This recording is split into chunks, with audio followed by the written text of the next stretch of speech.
Hi అండి, అందరికీ నమస్తే. Welcome to our channel technologies in Telugu. So ఇవాల్టి వీడియోలో నేను ఒక సెకండ్ సెట్ ఆఫ్ ఇంటర్వ్యూ క్వశ్చన్స్తో మీ ముందుకు వచ్చాను. క్వశ్చన్ స్టార్ట్ చేసే ముందు మీకు చెప్పాల్సిన విషయం ఏంటంటే, పిక్ చేసుకున్న క్వశ్చన్స్ అండ్ దానికి సంబంధించిన ఆన్సర్స్ కూడా ఇంటర్వ్యూస్కి ఆన్సర్ చేయడానికి ఎంతవరకు అవసరమో అంతవరకే ఎక్స్ప్లెయిన్ చేస్తున్నానండి. డీటెయిల్డ్గా ట్యుటోరియల్ లెవెల్లో అయితే ఎక్స్ప్లెయిన్ చేయట్లేదు. షార్ట్గా ఇంటర్వ్యూవర్కి మనకి ఇచ్చిన 1 or 2 minutes టైం మనకి ఇచ్చిన 1 or 2 minutes టైంలో ఎంతవరకు ఎక్స్ప్లెయిన్ చేయడానికి అవసరమో అంతవరకు మాత్రమే ఎక్స్ప్లెయిన్ చేస్తున్నాను. మీకు ఒకవేళ ఏదైనా టాపిక్ గురించి ఇంట్రెస్ట్ ఉంటే కనుక మీరు ఫర్దర్గా ఏ టాపిక్ అయినా కూడా ప్రతిదానికి ఇప్పుడు ఇంటర్నెట్లో చాలా ఆర్టికల్స్ అండ్ వీడియోస్ ఉంటున్నాయి కాబట్టి మీరు ఫర్దర్గా ఎక్స్ప్లోర్ చేయొచ్చు. సో వెళ్ళిపోతామండి ఇవాల్టి సెట్ ఆఫ్ క్వశ్చన్స్తో. సో ఫస్ట్ క్వశ్చన్ ఇవాళ మనం పిక్ చేసుకున్నది C# క్వశ్చన్ తీసుకున్నాము. సో ఇవాళ కూడా ఒక C# క్వశ్చన్, సీక్వెల్, ఒక ఎజ్యూర్ క్వశ్చన్ అండ్ ఒక జనరల్ క్వశ్చన్ తీసుకున్నాము. సో C# క్వశ్చన్లో ఉన్నది మనకి ఇవాళ అరే లిస్ట్ అండ్ లిస్ట్కి ఉన్న డిఫరెన్సెస్ ఏంటి అని. నేను ఇందులో ఈ 3 క్లబ్ చేశాను, కానీ మనని క్వశ్చన్ అడిగేటప్పుడు జనరల్లీ ఏదో ఒక 2 పిక్ చేసుకుని అడుగుతూ ఉంటారు. ఐదర్ అరే లిస్ట్కి ఉన్న డిఫరెన్స్ ఏంటి, ఆర్ అరే లిస్ట్కి ఉన్న డిఫరెన్స్ ఏంటి అని అడుగుతూ ఉంటారు. సో ఎలాగో టాపిక్ చూస్ చేసుకున్నాం కాబట్టి ఈ 3 డిఫరెన్సెస్ ఒకటేసారి కనుక చూసేస్తే టాపిక్ అయిపోతుంది అన్నట్టుగా నేను ఈ 3 కూడా క్లబ్ చేసి ఒకటే ఈ సింగిల్ క్వశ్చన్లో ఫ్రేమ్ చేసుకున్నాను.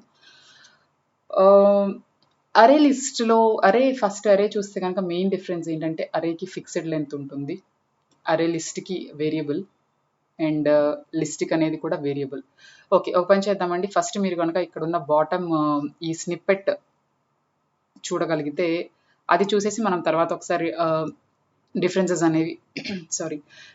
అనేవి క్విక్గా చూద్దాము. ఇక్కడ చూస్తే అరే డిక్లరేషన్ వచ్చేసి ఒక ఇంటీజర్ అరే డిక్లేర్ చేస్తున్నాం ఇక్కడ. Okay, of size 3. దాని తర్వాత వాటిని డిక్లేర్ చేసాము. సో మీరు చూస్తే ఇక్కడ ఒకసారి మనం సైజ్ 3 అని మెన్షన్ చేసాము అంటే దాని సైజ్ ఇంకా 3 ఫిక్స్డ్. ఇంకా మనము ఎప్పుడైతే అరే ఆఫ్ 3 అసైన్ చేసినా, యాక్సెస్ చేసినా అది మనకి ఎర్రర్ వచ్చేస్తుంది. సో ఓన్లీ 3 ఎలిమెంట్సే దాని సైజ్. సో అలాగ మనం ఇక్కడ ఇంటీజర్ అరే డిక్లేర్ చేస్తున్నాం. దాని తర్వాత ఇక్కడ జస్ట్ ప్రాక్టీసింగ్కి కూడా యూజ్ ఉంటుంది మీకు అన్నట్టుగా జస్ట్ అది ఎలా యాక్సెస్ చేస్తారో కూడా క్విక్గా ఒక ఫర్ లూప్ ఒక కింద ఈ స్నిప్పెట్ యాడ్ చేశాను. చూస్తే ఇట్లా యాక్సెస్ చేయడానికి ఒక ఫర్ లూప్ యూజ్ చేసి ఇందులో ఉన్న ఎలిమెంట్స్ యాక్సెస్ చేయొచ్చు. ఇది అరే గురించి. సో అరేలో ఏంటంటే fixed length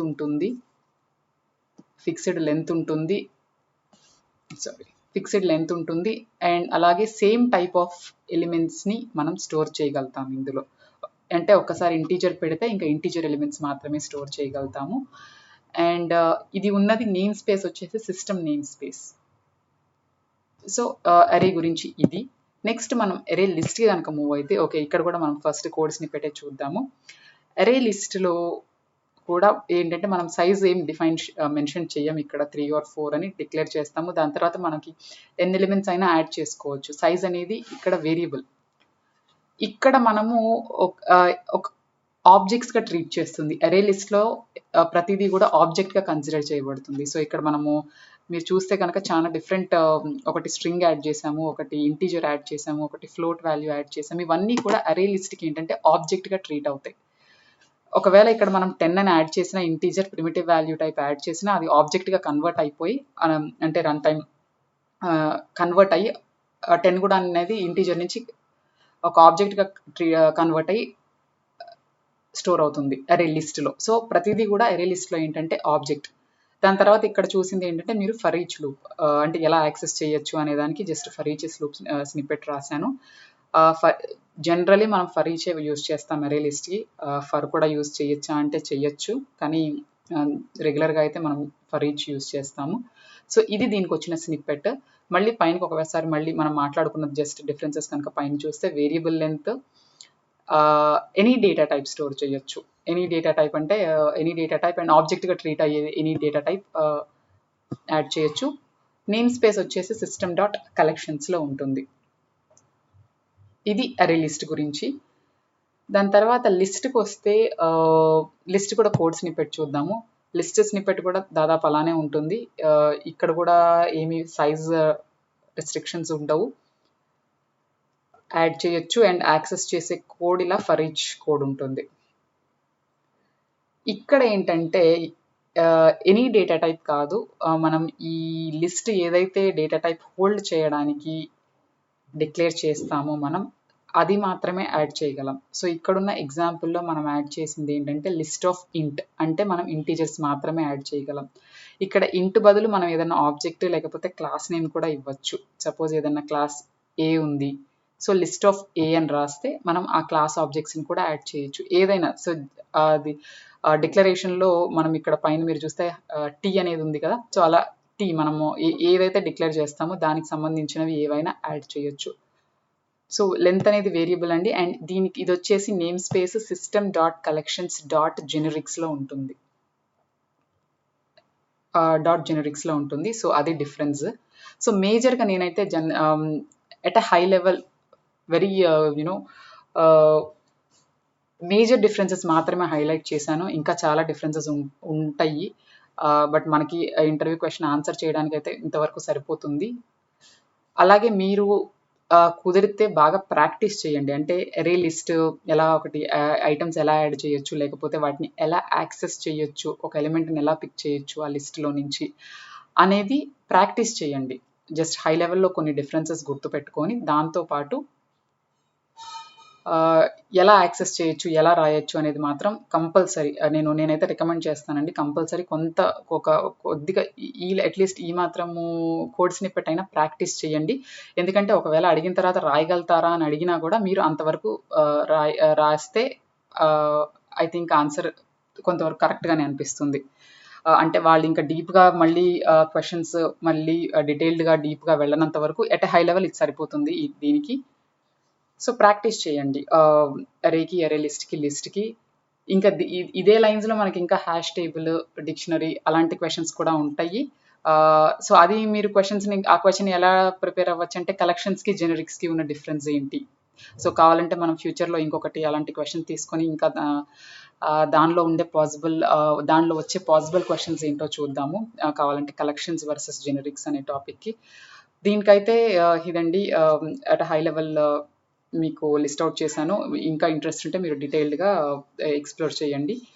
next moving on, SQL question తీసుకున్నాము. సో ఇవాళ సీక్వెల్ క్వశ్చన్ మనం తీసుకున్నది ఏంటంటే why should we use views, or ఎలా అడుగుతారంటే what are views in SQL and why should we use them అని అడగచ్చు. సో ఫస్ట్ వై అనే క్వశ్చన్ ఆన్సర్ చేద్దాం. సింపుల్గా చెప్పాలంటే డేటా అబ్స్ట్రాక్షన్ అనేది single one word answer for views. ఎందుకు చేస్తున్నాము అంటే సపోజ్ ఒకవేళ మనకి ఒక డేటాబేస్లో 10 టేబుల్స్ ఉన్నాయి, చాలా కాలమ్స్ ఉన్నాయి, 10 టేబుల్స్ ఉన్నాయి. మనకి ఒక ఇన్ఫర్మేషన్ కావాల్సి వచ్చింది, కానీ ఏంటంటే ఒక్కొక్క టేబుల్లో ఒక్కొక్క కాలం నుంచి ఇన్ఫర్మేషన్ కావాలి మనకి. అలా ఉంది ఆ డేటా అనేది. ఫస్ట్ టేబుల్లో ఒక కాలము, సెకండ్ టేబుల్లో ఒక కాలము, థర్డ్ టేబుల్లో ఒక కాలము, అలా 1 or 2 కాలమ్స్ అట్లా మనకు కావాల్సిన ఇన్ఫర్మేషన్ అనేది అక్రాస్ 10 టేబుల్స్ స్ప్రెడ్ అయ్యి ఉంది. ఇప్పుడు ఎవరికైనా ఆ ఇన్ఫర్మేషన్ కావాల్సి వచ్చినప్పుడు ఈ 10 టేబుల్స్కి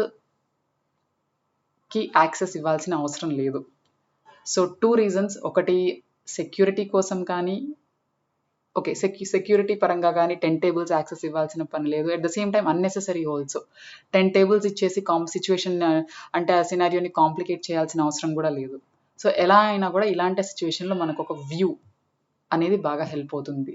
వ్యూ ఏంటంటే సపోజ్ వాళ్ళకి ఎంత ఇన్ఫర్మేషన్ కావాలో, సపోజ్ ఆ కాలమ్స్ నుంచి ఏవైతే కాలమ్స్ ఆ 10 టేబుల్స్ నుంచి కావాలో అవి మాత్రమే వాటికి మాత్రమే యాక్సెస్ ఉండేలాగా మనం ఒక వ్యూని క్రియేట్ చేసి ఆ వ్యూకి మనం ఆ పర్టికులర్ యూజర్కి యాక్సెస్ ఇస్తాము.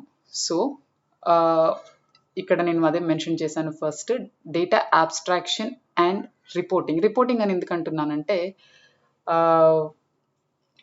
అదే సపోజ్ ఒకవేళ ఈ ఇన్ఫర్మేషన్ కావాలనుకున్నప్పుడు 10 టేబుల్స్‌కి యాక్సెస్ ఇచ్చేసి కాంప్లెక్స్‌గా చేయకుండా వాళ్ళకి ఏదైతే కావాలో అంతవరకు ఇస్తే వాళ్ళు ఆ వ్యూ నుంచి మాత్రమే ఇన్ఫర్మేషన్ తీసేసుకొని సెలెక్ట్ చేసేసుకుంటే వాళ్ళకి రిపోర్టింగ్ ఈజీగా ఉంటుంది. సో అదొక పర్పస్. సో అదే ఇక్కడ మెన్షన్ చేశాను, to give access only to the data that is needed and also to structure or summarize data from different tables. Okay, so ఇది అనేది why do we need views అనే దాన్ని answer చేస్తుంది first part. నెక్స్ట్ది కనుక చూస్తే are ఈ view అనేది డేటాబేస్లో స్టోర్ అయి ఉంటుందా అనేది అడుగుతారు. అది వర్చువల్ టేబులే కానీ డేటాబేస్లో స్టోర్ అవ్వదండి, లైక్ ఎనీ అదర్ టేబుల్. మరి ఏం స్టోర్ అవుతుంది అంటే ఆ వ్యూని క్రియేట్ చేయడానికి మనం ఏదైతే క్వెరీ రాస్తున్నామో, సపోజ్ ఆ 10 టేబుల్స్లో నుంచి పుల్ చేయడానికి మనం ఏదైతే క్వెరీ రాస్తున్నామో ఆ query that is stored as an object in the database. So మనం ఎప్పుడైతే ఆ వ్యూలో ఉన్న డేటా చూడాలనుకుంటున్నామో ఆ వ్యూని రన్ చేస్తామో అప్పుడు ఈ స్టోర్ అయ్యి ఉన్న క్వెరీ రన్ అయ్యి మనకి రిజల్ట్ చూపిస్తుంది. సో వ్యూస్ కోసం స్టోర్ అయ్యి ఉండేది ఏంటి అంటే it's the query that is stored as an object. So this is all about why do we have to use views and what does it need అని. I think వ్యూస్కి ఇంత సరిపోతుందండి, ఎందుకంటే ఒకవేళ మనం అప్లై చేసుకుంటుంది మనం అపియర్ అవుతున్నది ఒక .NET డెవలపర్ పొజిషన్ అయితే ఇంతకన్నా ఎక్కువ అడగరు ఈ వ్యూస్ మీద. అంటే ఒకవేళ డేటాబేస్ డెవలపర్ అయితే ఇంకా డీప్గా వెళ్ళొచ్చు కానీ బట్ ఐ థింక్ ఇది సరిపోతుంది. ఇంట్రెస్ట్ ఉన్న వాళ్ళు ఇంకా ఎక్స్ప్లోర్ చేయొచ్చండి with the articles over the internet. Next moving on to the next question. Next azure pick చేసుకున్నామండి క్వశ్చన్. సో ఇది అజ్యూర్ ఇంటర్వ్యూ క్వశ్చన్ అని అనలేం కానీ అట్లీస్ట్ అజ్యూర్ గురించి ఏదో ఒకటి టాపిక్ నేర్చుకోవాలి అనుకున్నప్పుడు మనం రోజుకు ఒక క్వశ్చన్ పిక్ చేసుకుందాం అనుకున్నామండి. ఫస్ట్ వీడియోలో కూడా మనం అలాంటి ఒక జనరల్ క్వశ్చన్ తీసుకున్నాం అజ్యూర్, ఎందుకంటే అజ్యూర్ ఎక్స్పీరియన్స్ అందరికీ ఉండదు. ఇంటర్వ్యూస్లో కూడా ఎవరికైనా ఉంది అన్న వాళ్ళకే అడగచ్చు, బట్ అజ్యూర్ అందరినీ అడగరు. బట్ మనం ఏంటంటే ఇలా రోజుకి ఉన్న 4 క్వశ్చన్స్లో ఒక క్వశ్చన్ కనుక కొంచెం అజ్యూర్ గురించి నేర్చుకోగలిగితే ఎప్పుడోసారి మనకు అది హెల్ప్ అవుతుంది అనే ఉద్దేశంతో ఒక అజ్యూర్ క్వశ్చన్ కూడా పిక్ చేసుకున్నాము ఇవాళ. So what is Azure app service? అజ్యూర్లో ఇదేంటంటే ఒక platform as a service offering from Microsoft. మీరు ఫస్ట్ వీడియోలో కనుక చూస్తే ప్రీవియస్ వీడియోలో చాలా ఆఫరింగ్స్ ఉన్నాయి. Infrastructure as a service, platform as a service, software as a service. So ఈ అజ్యూర్ యాప్ సర్వీస్ అనేది platform as a service offering కిందకు వస్తుంది. అండ్ ఇదేంటంటే this Azure app service is used to build and host ఏదైనా develop చేయొచ్చండి. Web applications, RESTful APIs or mobile backends ఏదైనా కూడా develop చేయొచ్చు మనం అజ్యూర్ యాప్ సర్వీస్ యూస్ చేసి. And also with any language ఏదైనా డెవలప్ చేయొచ్చు. అండ్ ఎనీ లాంగ్వేజ్ అంటే నాట్ జస్ట్ .NET, C#, అది మనం .NET కోర్, జావా, రూబీ ఏదైనా యూస్ చేయొచ్చు. And also with any OS. So ఏ ఓఎస్ అయినా యూస్ చేయొచ్చు మనం, లైనక్స్ కానీ విండోస్ కానీ. సో మెనీ ఆప్షన్స్ మనకి చెప్పాలంటే ఎనీ అప్లికేషన్స్ కానీ, లాంగ్వేజ్ కానీ, ఆపరేటింగ్ సిస్టమ్ పరంగా కానీ ఏదైనా మనం పిక్ చేసుకొని మనము అప్లికేషన్స్ అనేది బిల్డ్ అండ్ హోస్ట్ చేయొచ్చు with Azure app service. So ఈ అజ్యూర్ యాప్ సర్వీస్లో కూడా మళ్ళీ మనకి అంటే చాలా ప్లాన్స్ ఉన్నాయి ఇంటర్నల్గా అజ్యూర్లో. మనం పిక్ చేసుకునే ప్లాన్ని బట్టి మనకి ఫీచర్స్ అనేవి ఉంటాయి అజ్యూర్ యాప్ సర్వీస్.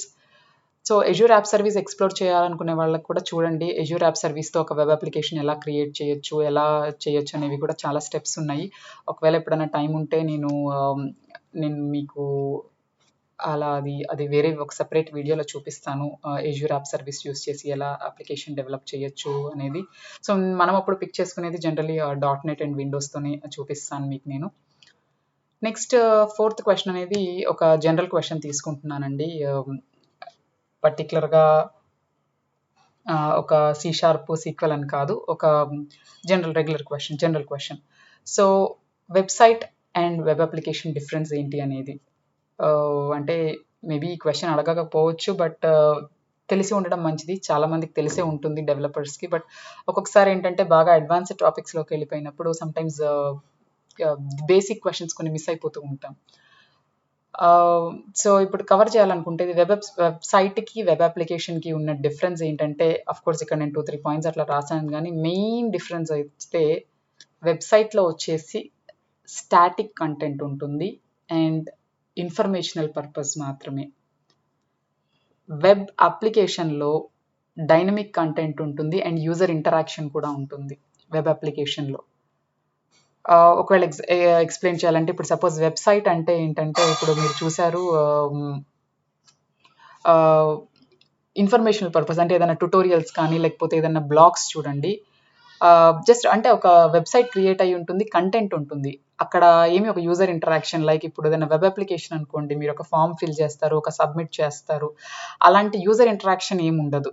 వెబ్సైట్లో అనేది జస్ట్ ఎవరికైనా సరే అది ఓపెన్ ఉంటుంది, అదొక ఇన్ఫర్మేషనల్ సైట్ లాగా స్టాటిక్ కంటెంట్ ఉంటుంది. వెబ్ అప్లికేషన్లో ఫామ్స్ ఫిల్ చేయొచ్చు, అప్లై చేయొచ్చు, అథెంటికేషన్స్ ఉండొచ్చు, మనకు ఉండే రోల్స్ని బట్టి మనకి డిఫరెంట్ అలా ఉంటుంది, అంటే యూజర్ ఇంటరాక్షన్ ఉంటుంది మెయిన్గా చెప్పాలి అంటే. ఇంకా ఇప్పుడు వెబ్సైట్లో అంటే జనరల్లీ మనం ఇప్పుడు మోస్ట్లీ HTML అలాంటి అవి యూస్ చేస్తాము. సో ముందే డిప్లాయ్మెంట్కి ముందే ప్రీ కంపైలేషన్ అలా చేయాల్సిన అవసరం లేదు. ఎప్పుడైనా మనం HTML ఏదైనా ట్యాగ్ అప్డేట్ చేసామనుకోండి, ఇమీడియట్గా మనకు చేంజెస్ అనేవి రిఫ్లెక్ట్ అవుతాయి. సో డిప్లాయ్మెంట్ ముందు కానీ డిప్లాయ్మెంట్ తర్వాత కానీ మనకి ఇమీడియట్గా HTML చేంజెస్ అనేవి చేసాము అంటే ఆటోమేటిక్గా మనకి చేంజెస్ అనేవి అప్డేట్ అయిపోతాయి. వెబ్ అప్లికేషన్లో ఏంటంటే కంపల్సరీ మనం ఏ చిన్న చేంజ్ ఉన్నా కూడా దాన్ని కంపైలేషన్ ఆర్ రీకంపైలేషన్ చేయాల్సి ఉంటుంది బిఫోర్ డిప్లాయ్మెంట్ కానీ ఆఫ్టర్ డిప్లాయ్మెంట్ కానీ. అంటే ఈ పాయింట్స్ అనేవి జస్ట్ కంపైలేషన్ డిప్లాయ్మెంట్ అనేది టెక్నికల్గా చెప్తున్నాను. బట్ జనరలీ అయితే వెబ్సైట్ అనేది వెబ్ అప్లికేషన్ అనేది యూజర్ ఇంటరాక్షన్ అనే దాన్ని బట్టి ఉంటుంది. ఇప్పుడు మనకి వెబ్సైట్ అనేది అందుకే చాలా మీరు డొమైన్ రిజిస్ట్రార్స్ వీళ్ళ వెబ్సైట్స్లో సపోజ్ గోడాడీ ఉన్నా కూడా వెబ్సైట్ క్రియేట్ చేస్తాము అనేవి చాలా ఆప్షన్స్ ఉంటాయి. అంటే వర్డ్ ప్రెస్ అలాంటి వాటితో ఈజీగా వెబ్సైట్స్ అనేవి క్రియేట్ చేస్తారు. ఇప్పుడు వెబ్ అప్లికేషన్ అన్నప్పుడు అప్పుడు మన C# .NET developers, Java developers అట్లా వెబ్ అప్లికేషన్స్ క్రియేషన్ కోసము we come in to picture. అదండి ఈ క్వశ్చన్కి. సో 4 క్వశ్చన్స్ కవర్ చేసామండి ఇవాళ. 4 డిఫరెంట్ కేటగిరీస్ నుంచి పిక్ చేసుకొని. సో దట్స్ ఆల్ అండి ఈ వీడియోకి. 4 క్వశ్చన్స్. సో కుదిరినంత వరకు ప్రతి వీడియోలో ఒక 3 or 4 క్వశ్చన్స్ డిఫరెంట్ కేటగిరీస్ నుంచి పిక్ చేసుకొని 4 క్వశ్చన్స్ అట్లా నేర్చుకున్నా మనకి over a period of time బాగా ప్రిపేర్ అవ్వగలుగుతాము అనిపిస్తుంది. మీకు కనుక ఈ కంటెంట్ నచ్చితే please do like, share and subscribe. That's all for this video అండి. సో నెక్స్ట్ సెట్ ఆఫ్ క్వశ్చన్స్తో మళ్ళీ ఇంకో వీడియోతో వస్తాను. Until then keep learning and practicing. Thanks అండి. Thank you all. బాయ్.